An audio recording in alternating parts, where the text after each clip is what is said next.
Hello नमस्कार साथियों, welcome to royal study. दोस्तों SSC MTS special analysis series की हमारी नेक्स्ट वीडियो ये रहेगी। और इस वीडियो में अगर आपका एग्जाम भी 7 अक्टूबर से लेकर 14 नवंबर के बीच में है तो आप सभी लोग इस वीडियो को पूरा ध्यान से देखिएगा, क्योंकि यहाँ से आपके एग्जाम के लिए काफ़ी इंपॉर्टेंट जो क्वेश्चन है वो आपको कवर करने वाले हैं। क्लियर है? तो आप सभी से रिक्वेस्ट है कि पूरा वीडियो देखिए, बिल्कुल भी स्किप ना करें। और इस वीडियो की पीडीएफ फाइल आपको कहां पर मिलेगी? आपको रॉयल स्टडी एप्लीकेशन पर मिल जाएगी, टेलीग्राम चैनल और ग्रुप पर भी मिल जाएगी लिंक आपको। तो आप दोनों जगह जाकर ज्वाइन कर लीजिएगा। जो भी अपडेट होगा वो टेलीग्राम पर आपको मिल जाएगा और एप्लीकेशन पर भी मिल जाएगा। क्लियर है? तो 7 अक्टूबर और 14 नवंबर इसके बीच में आप जरूर से ध्यान रखिएगा, जिनके भी एग्जाम है उनको ये वीडियो पूरा लास्ट तक देखना है। देखिए जीके जीएस करंट अफेयर के जो काफी इंपॉर्टेंट क्वेश्चन है वो कवर करेंगे। और आपको बता दें, इससे पहले वाली जितनी भी पीडीएफ है हमने सारी एप्लीकेशन पर डलवा दी है, आप जरूर से एक बार जाकर चेकआउट कर लीजिएगा। तो आइए स्टार्ट करते हैं आज के शानदार वीडियो को। देखिए जीके जीएस करंट अफेयर का पहला क्वेश्चन है हमारा, जोगी योगी और नाथ समुदायों के सामने आने वाली चुनौतियों के समाधान के लिए राजस्थान सरकार द्वारा स्थापित बोर्ड का नाम बताइए।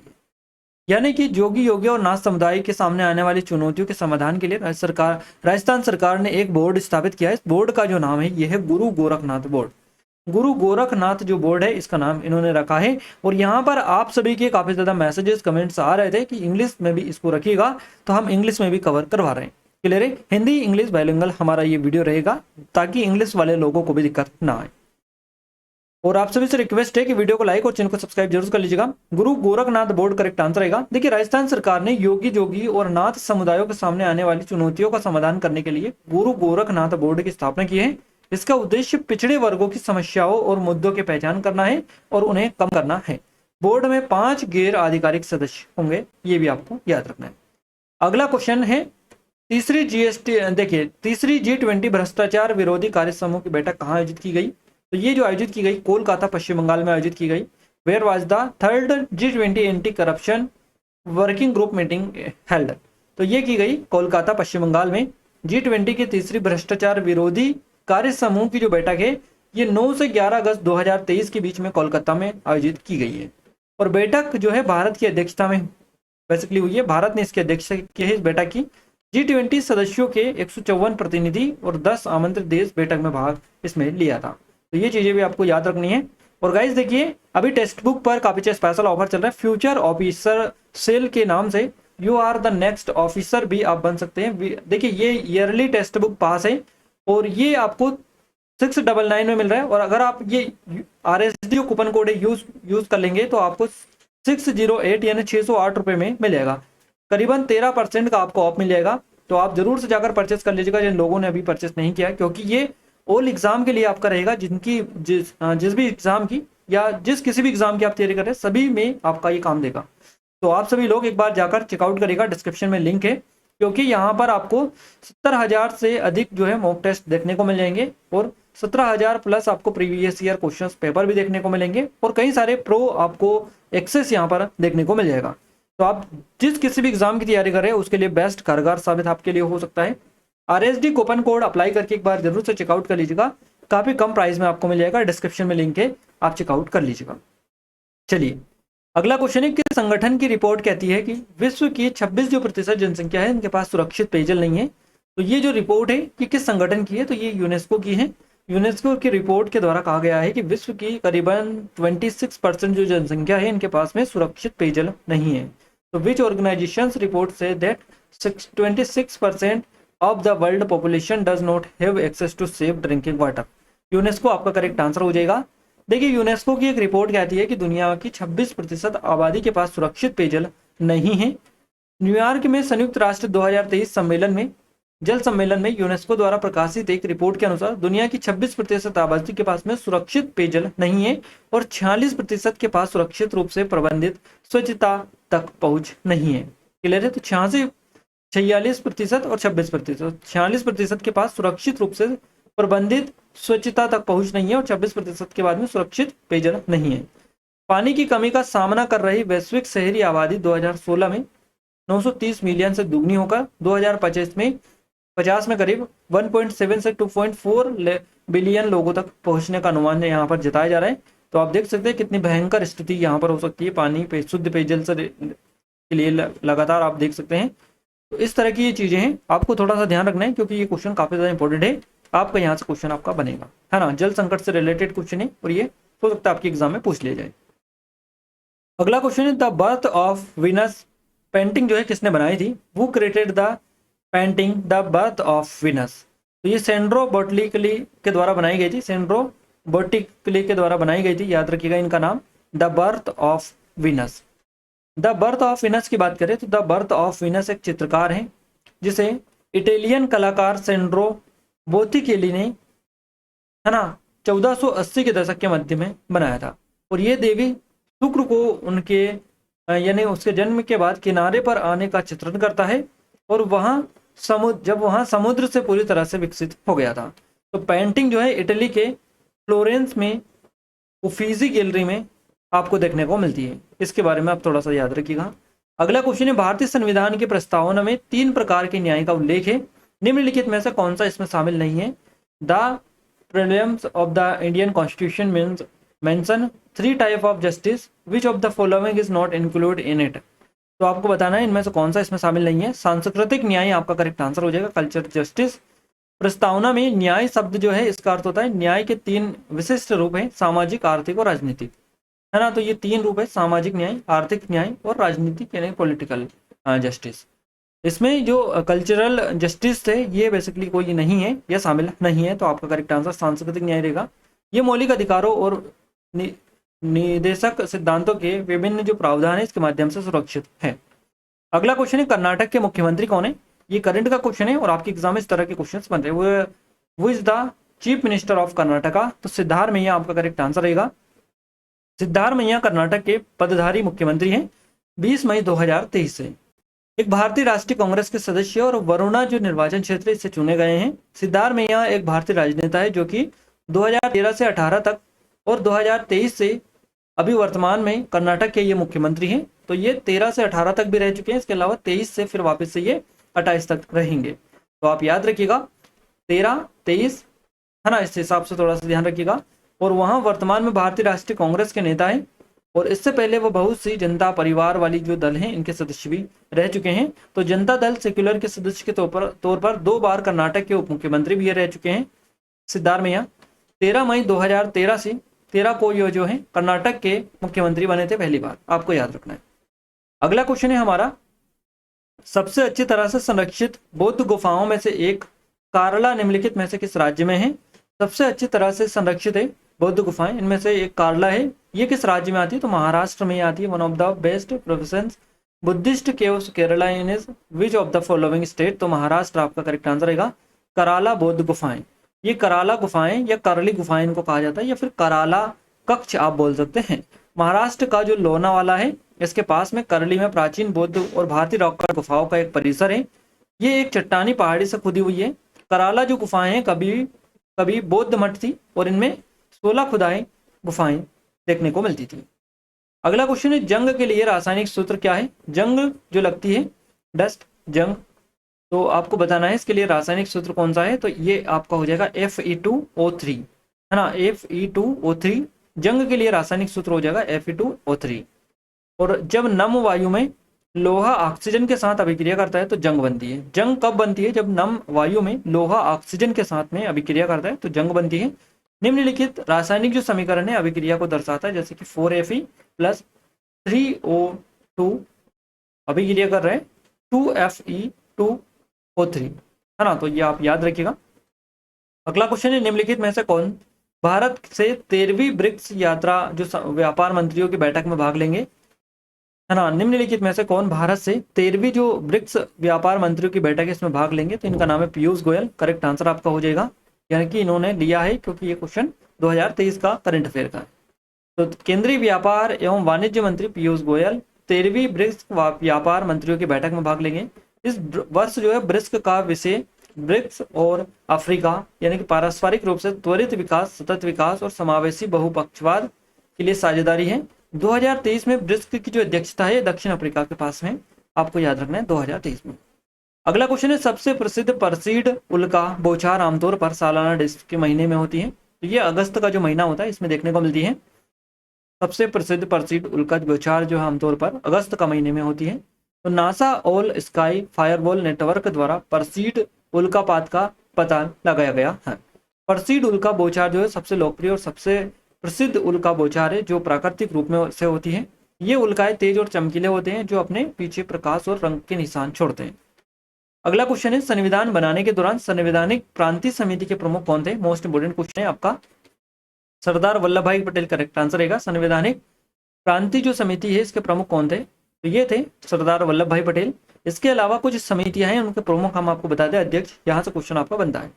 तो प्रांतीय संविधान समिति के जो अध्यक्ष थे इनका नाम है सरदार वल्लभ भाई पटेल। संघीय संविधान समिति के जो अध्यक्ष थे इनका नाम जवाहरलाल नेहरू है। संघीय शक्ति समिति के अध्यक्ष थे जवाहरलाल नेहरू। तो संघीय संविधान समिति और संघीय शक्ति समिति दोनों के जवाहरलाल नेहरू। इसके अलावा राज्य जो समिति थी इसके भी जवाहरलाल नेहरू ही थे। तो संघीय संविधान समिति, संघीय शक्ति समिति और राज्य समिति इसके जो थे ये तीनों जवाहरलाल नेहरू थे। संचालन समिति के जो अध्यक्ष थे डॉक्टर राजेंद्र प्रसाद। प्रक्रिया के नियम समिति के अध्यक्ष थे डॉक्टर राजेंद्र प्रसाद। और मसूदा जो समिति थी इसके अध्यक्ष थे डॉक्टर BR अम्बेडकर, भीमराव अम्बेडकर। तो ये सारे आपको अच्छे से याद रखना है क्योंकि यहाँ से समिति के अध्यक्ष जो है इनसे क्वेश्चन बनता है। अगला क्वेश्चन है, अमेरिका ने देश को एक M1 अब्राम्स टैंक की डिलीवरी की पुष्टि की। तो ये की यूक्रेन को, यूक्रेन करेक्ट आंसर रहेगा। अमेरिका ने यूक्रेन को M1 अब्राम्स टैंक की डिलीवरी की पुष्टि की है। अमेरिका ने यूक्रेन को M1 अब्राम्स टैंक की डिलीवरी की पुष्टि की और यह सेवा में सबसे भारी टैंकों में से एक है। इसकी जो अधिकतम गति है ये 45 है और इसके निर्यात संस्करण का उपयोग ऑस्ट्रेलिया, मिस्र, इराक, कुवैत, पोलैंड और सऊदी अरब की सेनाओं के द्वारा किया जाता है। अगला क्वेश्चन है, वित्त विधेयक 2023 में कितने आधिकारिक संशोधन प्रस्तावित किए गए हैं? तो 64 जो संशोधन है ये प्रस्तावित किए गए हैं। वित्त विधेयक 2023 लोकसभा में पारित है और वित्त विधेयक 2023 को 24 मार्च को बिना चर्चा के लोकसभा में पारित कर दिया गया था। 1 अप्रैल से शुरू होने वाले वित्तीय वर्ष के लिए प्रस्ताव जो कर प्रस्ताव है को इनको प्रभावी बनाने वाला विधेयक अडानी विवाद पर विपक्ष के हंगामे के बीच में जो है पारित हो गया था। और विधेयक में कुल 64 आधिकारिक संशोधन ये प्रस्तावित किए गए थे। इनमें से एक वह शामिल था जो ऋण म्यूचुअल फंड की कुछ श्रेणियों पर दीर्घावधि कर लाभ को वापस लेने की मांग करता है और दूसरा GST अपीली न्यायाधिकरण की स्थापना करने के लिए भी इसमें शामिल था। अगला क्वेश्चन है, एक धातु ऑक्साइड और एक अम्ल के बीच सामान्य अभिक्रिया निम्नानुसार लिखी जा सकती है। तो ये धातु ऑक्साइड प्लस अम्ल अभिक्रिया नमक प्लस पानी से। तो करेक्ट आंसर रहेगा आपका यही। जब एक अम्ल धातु ऑक्साइड के साथ अभिक्रिया करती है तो यह नमक और पानी के अणु के उत्पादन की ओर बढ़ता है, ये जाता है। इस प्रकार की अभिक्रिया में शामिल समीकरण इस प्रकार है जैसे कि धातु ऑक्साइड प्लस अम्ल अभिक्रिया नमक प्लस पानी से ये कर रहे हैं। अगला क्वेश्चन है, निम्नलिखित में से किस जहाज ने सऊदी अरब के पास पैसेज अभ्यास में भाग लिया था? तो ये लिया था INS चेन्नई है। भारतीय नौसेना के निर्देशित विध्वंसक INS चेन्नई ने सऊदी अरब के साथ पैसेज अभ्यास जो किया था ये आपको याद रखना है। और ये कोलकाता श्रेणी के स्टिल्थ गाइडेड जो मिसाइल विध्वंसक है प्रोजेक्ट 15A इसका तीसरा और आखिरी जहाज है ये। और ये जहाज परमाणु, जैविक और रासायनिक युद्ध के तहत लड़ने के लिए सुसज्जित माना जाता है।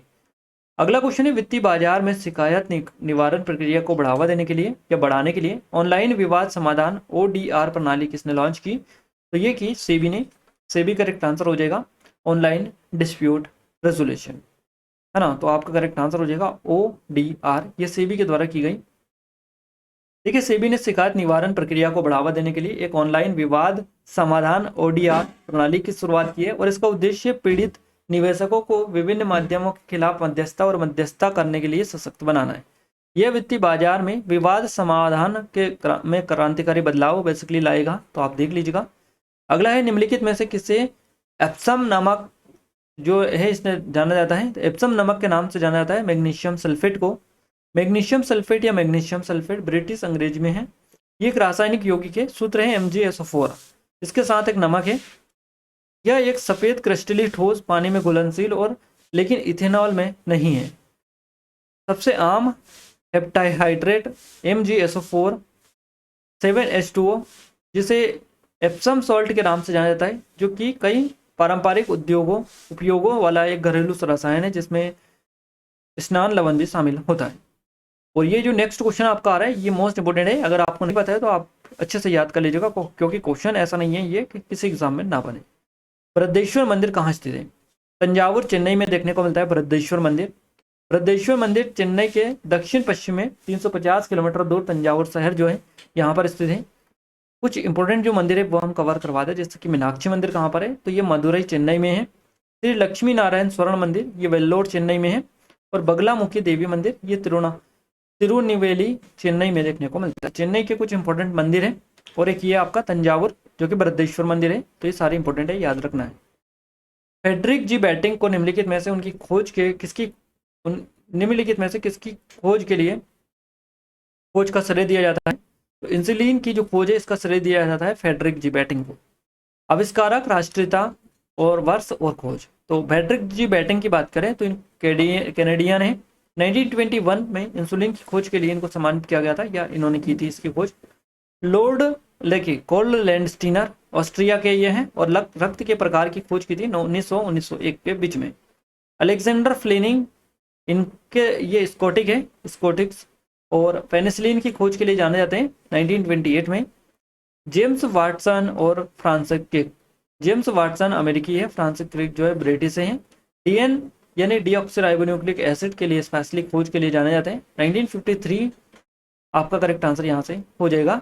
इनका जो है इन्होंने इस खोज को किया था।